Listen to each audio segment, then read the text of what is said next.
All right, so get this.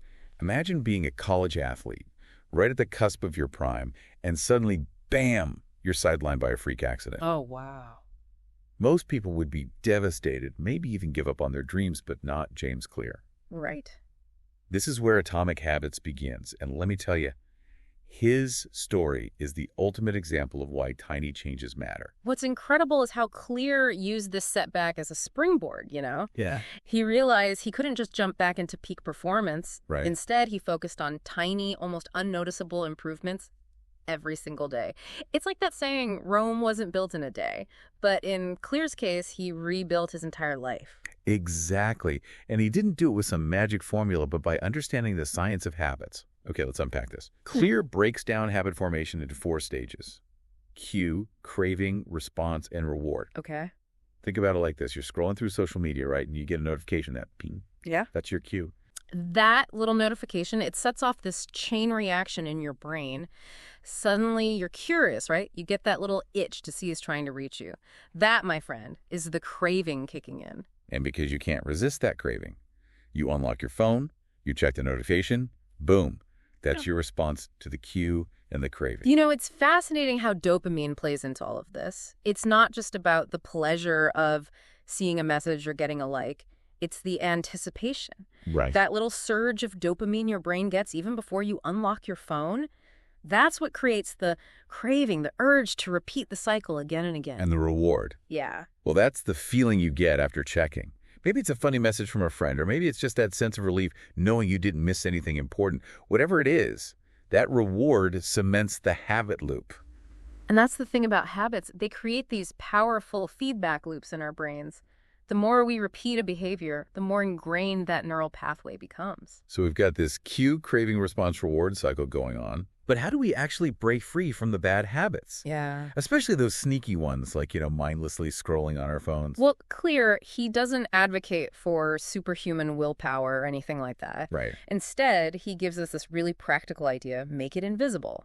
Okay. He talks about removing all the junk food from his house so he wouldn't even be tempted. Out of sight, out of mind. Right. I love that. Exactly. It makes sense, though. If you don't see it, you're less likely to crave it in the first place. Exactly. It's about understanding how our environment influences our behavior. Okay.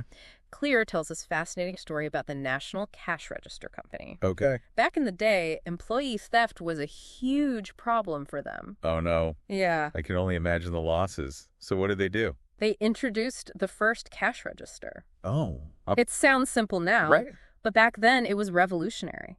Wow. The cash register automatically locked the cash and receipts inside, making theft nearly impossible. Wow. Talk about a simple solution with a big impact. Yeah. They literally designed their way out of a problem. Precisely. Yeah. And that's what making it invisible is all about. Yeah. You restructure your environment to make bad habits harder to perform.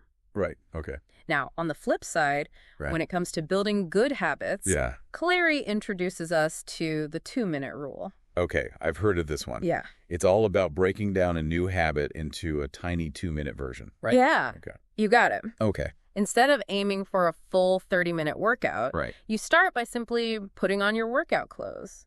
Oh. Or instead of writing an entire chapter, you commit to just opening your document and typing for 2 minutes. It seems almost too easy, but that's the brilliance of it. Yeah. By making the first step ridiculously small, Yeah. you're more likely to actually do it, Absolutely. It's about tricking your brain into getting started. right? And here's where the concept of habit shaping comes in.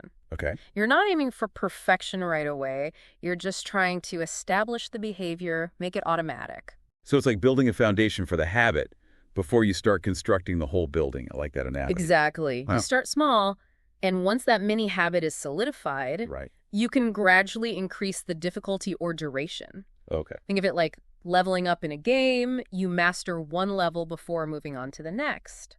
Right. And, this is where Clear, he takes us beyond just like the nuts and bolts of, habit formation. Right. Right. And he brings us to something way deeper, identity.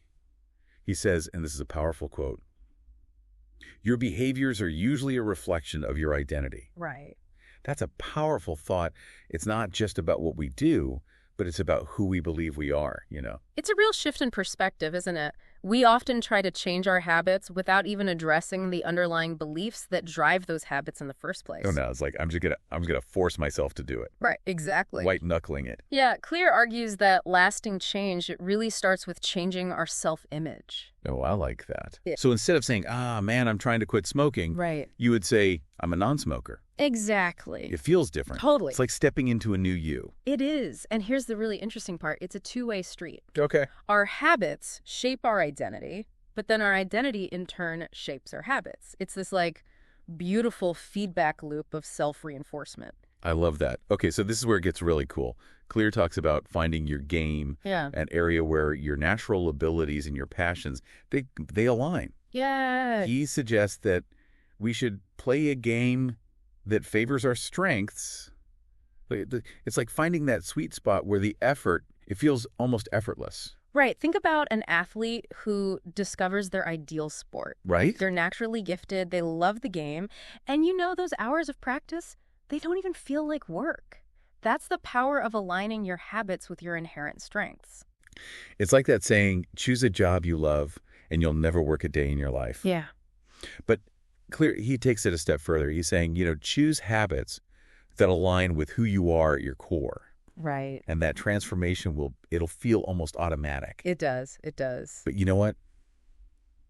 He doesn't shy away from the challenges either. He talks about boredom, something most self-help books, they kind of gloss over. Right. They don't like to talk about that. Yeah, they skip that chapter. Even when you find your game, there are going to be days when your motivation dips, and the process, it just feels monotonous, Absolutely. He actually quotes an elite weightlifting coach who said that success often comes down to who can handle the boredom of training every single day. Yeah.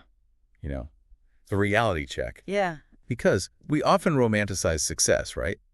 But sustainable progress, it often comes down to showing up even when we don't feel like it. And kind of like, embracing the monotony of the process. It's about mastering the art of consistency, even when it's boring. So as we wrap up this deep dive into atomic habits, what are some of the key takeaways for our listeners? Well, I think it's clear that small changes, consistently applied over time, can lead to some really remarkable results. Right. It's about understanding the science behind how our habits work, the cues, the cravings, the responses, the rewards. Yeah. It's about shaping our environment to actually support those desired behaviors.